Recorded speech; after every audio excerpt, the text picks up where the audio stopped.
मस्त टेस्टी लुसलुशीत तोंडात घालताच विरघळणाऱ्या मस्त पातळ अशा पातोळ्या एकदम टेस्टी बनवण्याची एकदम आगळी वेगळी सोपी पद्धत आज मी तुमच्याबरोबर शेअर करणार आहे. जे तुपाची धार टाकून खाताच एकदम मन न भरणारी रेसिपी आहे.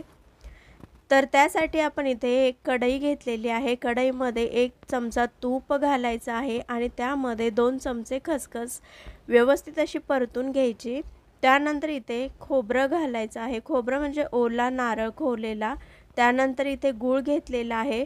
त्याचं प्रमाण आहे तर ते मी तुम्हाला पुढे सांगते. थोडं मिक्स करून घ्यायचं आणि प्रमाण जे आहे तर ही वाटी बाउल आहे तर तो एक बाउल घ्यायचा किंवा जी वाटी असेल ती आणि जेवढं खोबरं त्याच्या अर्धा गूळ घ्यायचा आहे आणि व्यवस्थित असं परतून घ्यायचं. जास्त परतून पण नाही घ्यायचं, जोपर्यंत गूळ विरघळत नाही तेवढंच घ्यायचं. त्यानंतर त्याच्यामध्ये वेलची घालून घ्यायची आणि परत एकदा 1-2 सेकंद असं मस्त असं परतून घ्यायचं. त्यातलं पाणी थोडंसं आटलं की आपल्याला गॅस बंद करायचा आहे आणि थंड करत ठेवायचं आहे. त्यानंतर त्याच पद्धतीने परत एकदा कढई घ्यायची. कढईमध्ये ज्या बाउलने आपण सगळं खोबरं, गूळ घेतलं तर तोच बाउल 1.5 बाउल घ्यायचा.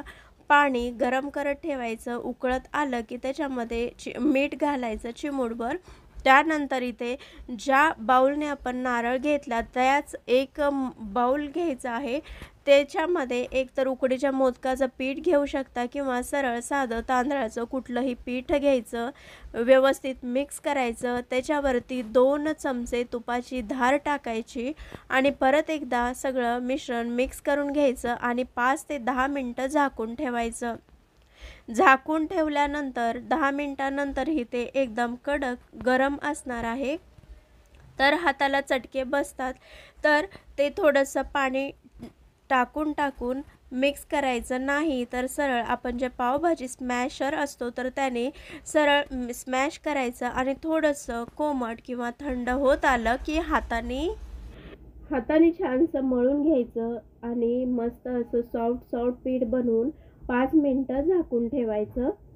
त्यानंतर जे आपण दोन्ही सारण आणि हे बनवलेलं आहे तर ते इथे आपण जे हळदीची पानं मिळतात विकत ती घ्यायची. नसेल तर सरळ केळीच्या पानावरती करायचं.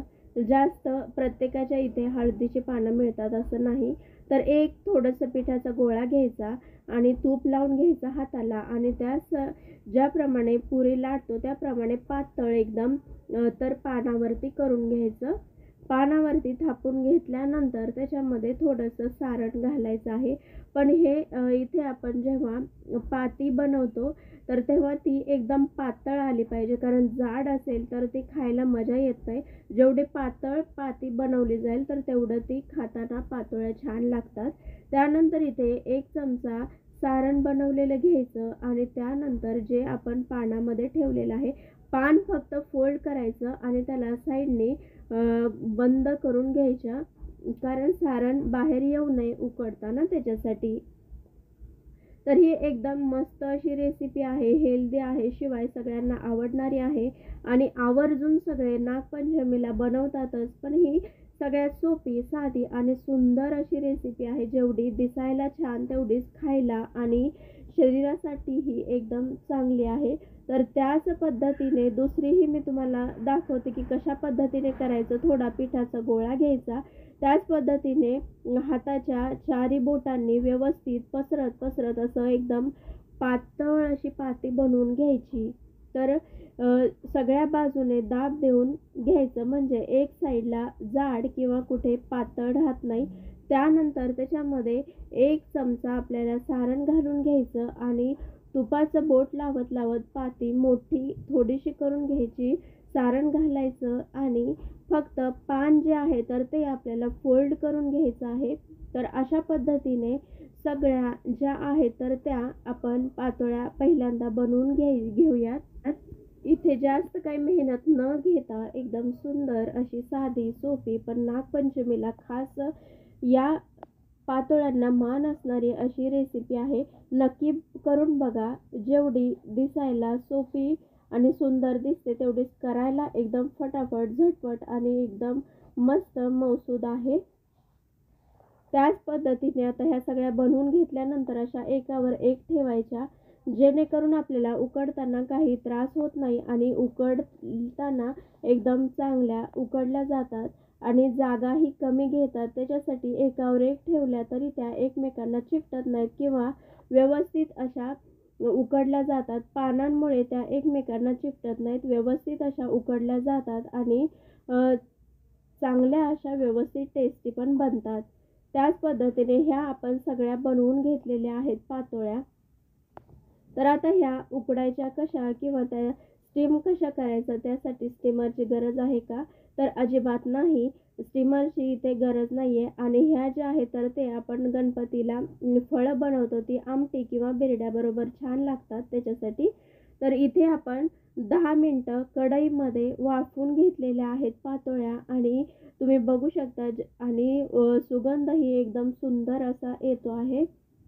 तर ह्या 10 मिनिटं ठेवल्यानंतर एकदम मस्त अशा मऊसूद, लुसलुशीत आणि खायला एकदम टेस्टी अशा तयार आहेत. जेव्हा पण खायची इच्छा होईल तेव्हा यातून गरम घेऊन तुम्ही नक्की खाऊ शकता. एकदम सुंदर रेसिपी आहे आणि करायलाही तेवढीच सोपी आहे. तर ही फळं थोडी बनवली होती आमटीबरोबर खाण्यासाठी. तुम्हीही नक्की ट्राय करा, खूप सुंदर लागतात. तर ह्या आपल्या मस्त अशा सुंदर दिसणाऱ्या पातोळ्या ज्या खूपच सुंदर टेस्टी आहेत आणि सर्वांना आवडणाऱ्याही आहेत. तर इथे मी 4-5 मोदकही बनवले होते आणि 4-5 पातोळ्यांबरोबर मोदकही बनवले आणि ते मुलांना खूप मोदक आवडतात त्याच्यासाठी. तर ही आपली सुंदर, भन्नाट आणि मस्त अशी रेसिपी तयार आहे. नागपंचमीला 2025च्या नागपंचमीला तुम्ही ही नक्की करून बघा. जेवढी दिसायला टेस्टी तेवढीच खायलाही एकदम अप्रतिम आहे. तर नक्की करून